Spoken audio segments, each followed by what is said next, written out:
नमस्कार मंडळी सध्या चर्चेत असलेला महत्त्वाचा मुद्दा म्हणजे अंगणवाडी सेविका यांचे वेतनवाढ आणि पेन्शनचा।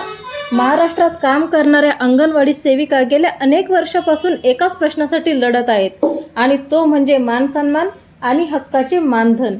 आजच्या व्हिडिओमध्ये आपण पाहणार आहोत की अंगणवाडी सेविकांच्या वेतनवाढीबाबत सध्या काय स्थिती आहे आणि पेन्शनच्या मागणीवर सरकारची भूमिका काय आहे। अंगणवाडी सेविकांना कामाचा व्याप खूप जास्त आहे आणि दिवसेंदिवस त्यांच्या कामाच्या व्यापामध्ये भर पडत चालली आहे।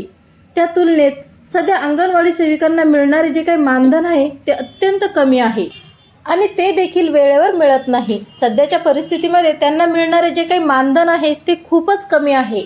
त्यांचा घर खर्च देखील त्यामध्ये निघत नाही। वाढती महागाई आणि कामाच्या जबाबदाऱ्या यांचा विचार केला तर त्यांना मिळणारे मानधन खूपच कमी आहे आणि त्यामध्ये अजून भरच पडत चालली आहे। नुकत्याच शासनाच्या नवीन निर्णयानुसार पुन्हा एकदा अंगणवाडी सेविकांच्या कामात भर पडली आहे।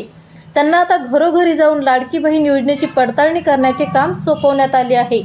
त्यांच्या कामामध्ये दिवसेंदिवस वाढ होत आहे, पण वेतनवाढ आणि पेन्शन याबाबत शासनाकडून कुठलाही निर्णय अजूनपर्यंत घेतला गेला नाही।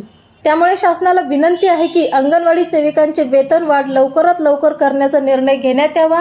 ज्या अंगणवाडी सेविकांताईंनी अनेक वर्षे या क्षेत्रात सेवा देण्याचे काम केले आहे त्यांच्यासाठी सेवानिवृत्तीनंतर सुरक्षितता म्हणून पेन्शनचा देखील लवकरात लवकर विचार करण्यात यावा। तर मंडळी, तुम्हाला काय वाटते? अंगणवाडी सेविकांचे मानधन किती असावे? कमेंट्समध्ये नक्की कळवा।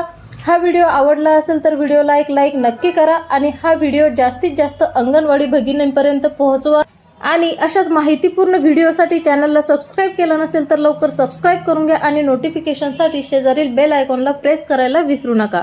भेटूयात नेक्स्ट व्हिडिओमध्ये। धन्यवाद।